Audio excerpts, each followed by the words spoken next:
And when I draw this here, this can be used for numerous health problems, disease states. But you have this scale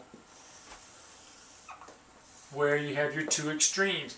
This is low, this is high. Okay?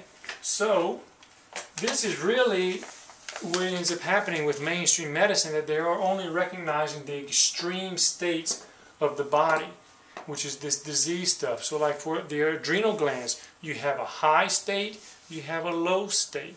So the extreme high state here of the adrenal production, the hyperadrenals, is called Cushing's. This low state is called Addison's. Well, that's the two extremes. But you have all this in between those two extremes, this gray area. This is where the subclinical high and lows of adrenal response are. This is where most people are. Okay, and most people may even be further on this side, on the low side, that adrenal fatigue.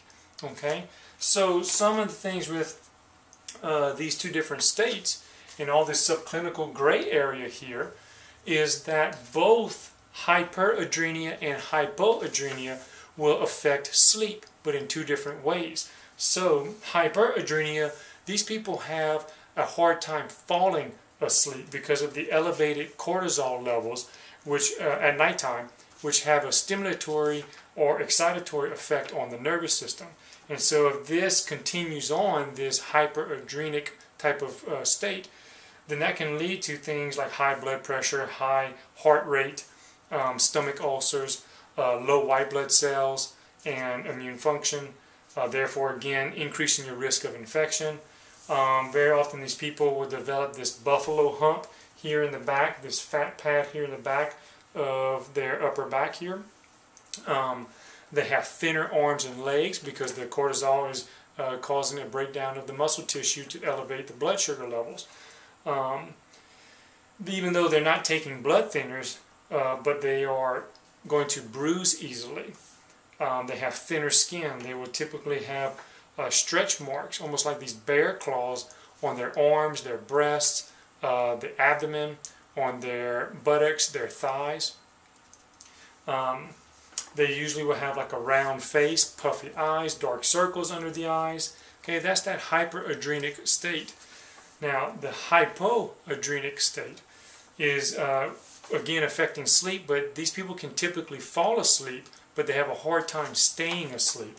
Okay, so they and that's because they aren't producing enough cortisol to be able to regulate their blood sugar throughout the night. So that fast that you're experiencing throughout the night for 7-8 hours, you're waking up several times during that period because your body doesn't have enough cortisol production because it's hypoadrenal. So the cortisol is unable to regulate blood sugar. And eventually this can lead to, this hypoadrenic state can lead to things like low blood pressure, heart failure. This often occurs in people who skip meals. They skip breakfast. They don't eat enough times during the day and they let themselves get hungry. They go too long between meals. They consume a lot of simple sugars and caffeine like coffee, sodas, chocolate, okay, or other stimulating types of drinks. Oftentimes they are going to be irritable when they skip meals. They're grouchy. They're moody when they skip meals. They're moody when they wake up. Again, it's because they have trouble regulating the blood sugar. So they're in this hypoglycemic state. They crave certain things. They crave salt or salty foods. They crave spices, caffeine, chocolate, soda, sugars. Also other things like monster drinks, amp drinks, these other stimulating types of drinks. The most common with the hypoadrenia state, the most common symptom is low or flatlined energy. Okay, so these people are exhausted, they're fatigued, they just can't catch up no matter how much sleep they get. They are slow to start in the morning. It takes an act of Congress to drag themselves out of bed. They're not refreshed, they're not rejuvenated. They have that need for an afternoon nap, maybe even a morning nap. But other signs or other symptoms, excuse me, that I have listed here, I have a very extensive list, is with this hypoadrenal, adrenal fatigue, okay, is allergies, aches, pain, and inflammation, arthritis, bursitis, tendinitis, plantar fasciitis, all kinds of other itises due to the inflammation in the body because of a lack of cortisol. Remember, cortisol is anti-inflammatory. So they have other things like pancreatitis. They have knee pain, foot and ankle pain, fibromyalgia. They have a decreased immune system. So their lymphatic system, especially the thymus gland, atrophies. It shrinks up. It starts to shrivel up because of the effects of that, the negative effects of having too much cortisol over the course of their lifetime. They have lowered resistance to disease, slow healing, poor short-term memory, focus and attention, so poor focus, poor concentration. They have difficulty making decisions. They have lung issues like asthma.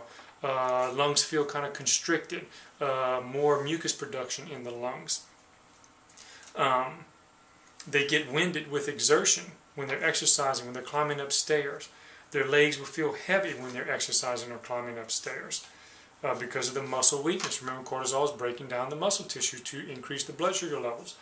To their family, and get this, they appear to have no ambition, or they're lazy and unmotivated. I just had a consultation last week with a patient who was telling me that. It was interesting.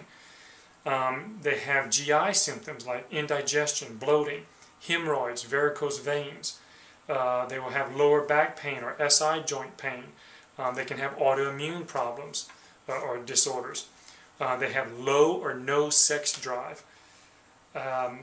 They can't reach or have a hard time reaching an orgasm. They have calcium issues, so they'll have osteoporosis, calcium deposits somewhere in their body, in the soft tissues, bone spurs. They get dizzy or lightheaded easily, especially when they go from lying down to standing up, or bending over and standing up. But oddly enough, they may have, not necessarily, but they may have high blood pressure as the body's compensating effect, and it's being treated with diuretics, okay, the adrenal glands. They will have fluid retention, like in their hands, their rings get tighter, but also especially in their shins, their feet and ankles. They will have this sock line at the end of the day around their ankle. They will feel dehydrated regardless of how much water they are drinking. They just can't ever quench their thirst. They have a lot of fears, anxiety, depression. They're nervous. They are big-time worriers. They're kind of edgy, on edge a lot. They have less tolerance to stress, so they are easily overwhelmed when life throws them a curveball. Okay, they startle easily. People get under their skin a lot more. Females have severe menopausal symptoms when they're going through that period of life because of the weak adrenal glands. Because when they make that shift, it's the adrenal glands that have to produce the sex hormones, where if they're weak and puckered out and exhausted, they're struggling to do that. Just another straw on the camel's back. These females, oftentimes they have already gone through menopause, or they have had a total hysterectomy, so there's more stress on their adrenal glands to produce the sex hormones. These people are usually taking or have a history of oral ingestion or injection of cortisone, like cortisone shots, or other steroids like prednisone, and this causes the adrenal glands to shrink up. So when you're taking cortisone,